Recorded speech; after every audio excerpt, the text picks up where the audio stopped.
parents, are you ready for the second video talking about emergent readers and how you and I can partner together to make sure that we build successful readers?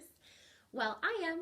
So the last video we talked a lot about how you can read at home with your child and a couple of basic strategies that we were learning when we were reading the beginning level emergent books that had simple phrases and pictures to match.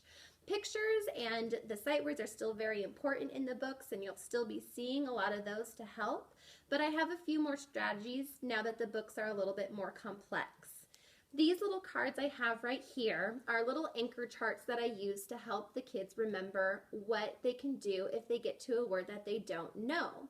A lot of the time their first instinct is to look at you or me and say, I don't know, but we're not always going to be there to tell them what the word is. So right now we're really starting to learn what is a strategy I can use to find out a word I don't know. So the first video we talked a lot about using the pictures, which is this anchor chart here, Eagle Eye. We're still going to be looking at a lot of pictures, but now there's a lot more words to go along with them, so they're not as easy to decode. Also during the first video, we talked about using the first letter and the sound that it makes to match with the picture. That's lips the fish. So lips the fish is getting that first sound ready, but again, more complex words, not as easy to decode just on the first letter. You'll still see those incorporated, just not as much. So I'm going to talk about a few more that we're working on right now and the anchor chart that goes with it. So one of the most important ones is Stretchy the Snake. Stretchy the Snake is for words that have 3 to 4 letters and are easily decodable. So you cannot decode the at this point. It's only words where when you say the exact sound, then it makes the word. So Stretchy Snake, instead of the first letter sound, you stretch out the word slowly, saying each sound, and then put it together to hear what the word is. Now, not all the words are going to be 3 to 4 letters. One that pairs with Stretchy Snake is Chunky Monkey. Chunky Monkey reminds kids that they can break the word down into smaller decodable sections of the word or parts of the word, so that way they can focus a little bit on each part and then put it together. So Stretchy Snake and Chunky Monkey work together. Another one that we use is Tryin' Lion. So when they stretch out the word, when they Chunky Monkey it, they're not always going to get it the very first time. I always say Tryin' Lion or try again is what he'll remind them to do, so that they don't give up after the first try. Especially in kindergarten, as they're learning how to use their strategies, it'll take 2 or 3 times.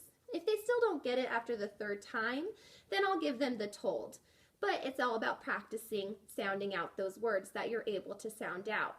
Also, common in kindergarten is readers who like to just rush through and will put in anything that makes sense or maybe sometimes doesn't make sense. So when they're reading at home and you notice that they just put in a word without sounding it out, without truly knowing what it is, sometimes I'll say Tryin' Lion, or you can say Tryin' Lion or try again, so that way they go back to the beginning of the sentence, back to the beginning of that page or that chunk of the paragraph, and just try it again. And normally they'll self-correct or they'll correct what the mistake that they made.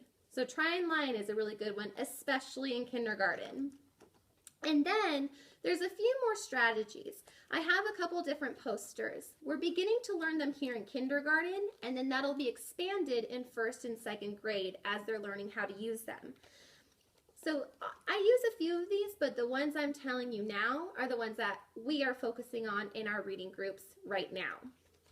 Finally, the last one that I would recommend having in your toolbox as a parent is Helpful Hippo. So if they've used Stretchy the Snake, if they've used Chunky Monkey, if they've been trying and they're still not getting it, it's always okay to ask for help. They're still learning.